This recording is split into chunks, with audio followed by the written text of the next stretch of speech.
Welcome. জীবনে বেঁচে থাকার আনন্দ পুরোপুরি উপভোগ করতে হলে প্রত্যেক দিন নিজেকেই নিজের কম্পিটিটর বানাতে হবে, নিজেকেই নিজে চ্যালেঞ্জ জানাতে হবে যে আজকে গতকালের চেয়ে আমি এমন কিছু করব যা আমি গতকাল করিনি বা জানতাম না। গতকালের চেয়ে আমি আজকে একটু হলেও উন্নত হব, সে যে দিক দিয়ে হোক। প্রত্যেকটা দিনকে এইভাবে নিজেকে এগিয়ে নিয়ে যাওয়ার জন্য সব সময় আমাদের ভাবতে হবে। আমাদের জীবনটা আমরা একঘেয়ে করে ফেলি কেন? আমরা জীবনে জানার আগ্রহ, শেখার আগ্রহ, প্রশ্ন করার আগ্রহগুলোকে হারিয়ে ফেলি। আমরা আগেই ভেবে বসে থাকি কি হবে এইসব করে, এত জেনে আমার কি হবে, এত প্রশ্ন করে কি হবে। ওইটাই আমাদের জীবনে কিন্তু সবচেয়ে বড় ভুল করে ফেলি আমরা।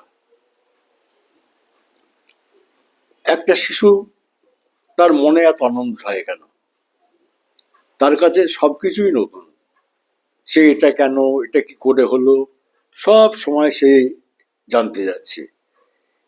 এই জানার উত্তর যে সঙ্গে সঙ্গে পেয়ে যাচ্ছে, তার মনে পরবর্তী প্রশ্ন জাগছে। এই করে করে করে করে জগৎ সম্বন্ধে তার একটা মোটামুটি সম্যক ধারণা হচ্ছে। সে কত কিছু শিখছে বলুন তো, এটাই তাকে আনন্দে রাখে।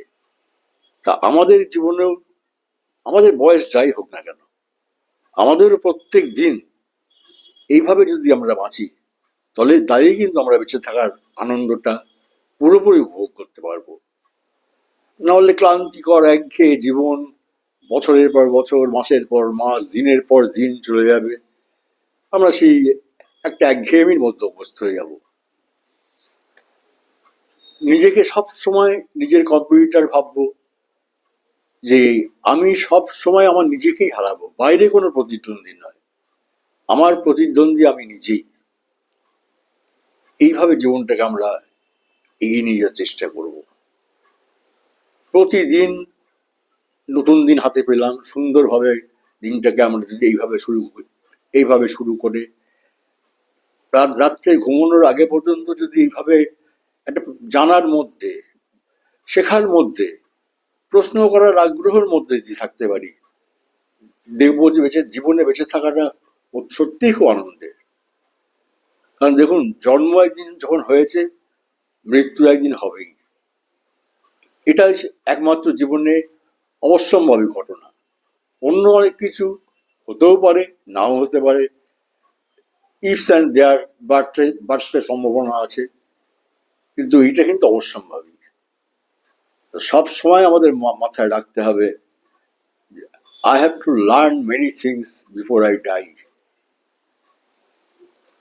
যার সঙ্গে সারাদিন দেখা হবে, ভালোভাবে তার সমস্যার কথা শোনার চেষ্টা করব। যদি সম্ভব হয়, যেভাবেই হোক সমাধান করার চেষ্টা করব।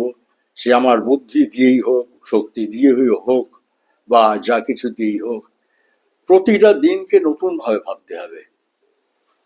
তা না করে আমরা যদি ধরুন এই যেভাবে আমরা একটা বয়সের পর অনর্থ দিনগুলো কাটাই, যেন অবাস্তব বাংলা টিভি সিরিয়াল দেখি, বলুন তো, অবাস্তব কথা রেখে আমি খুব ভুল বলছি?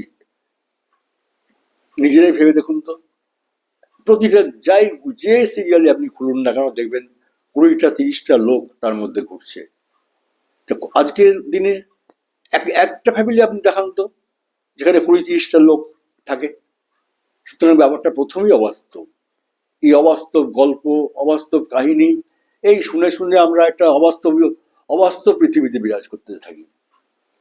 কি হয় এতে?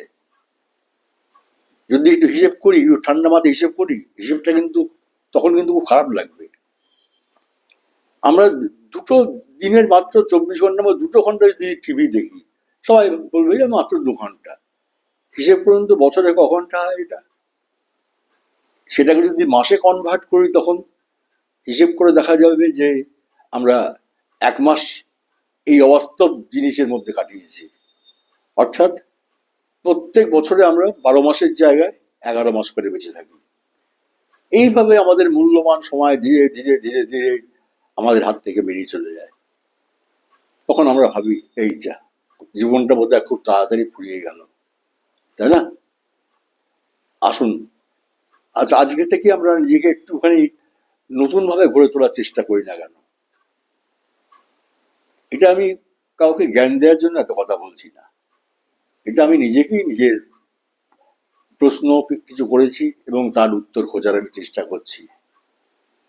যাই হোক, সকলে ভালো থাকবেন। নমস্কার।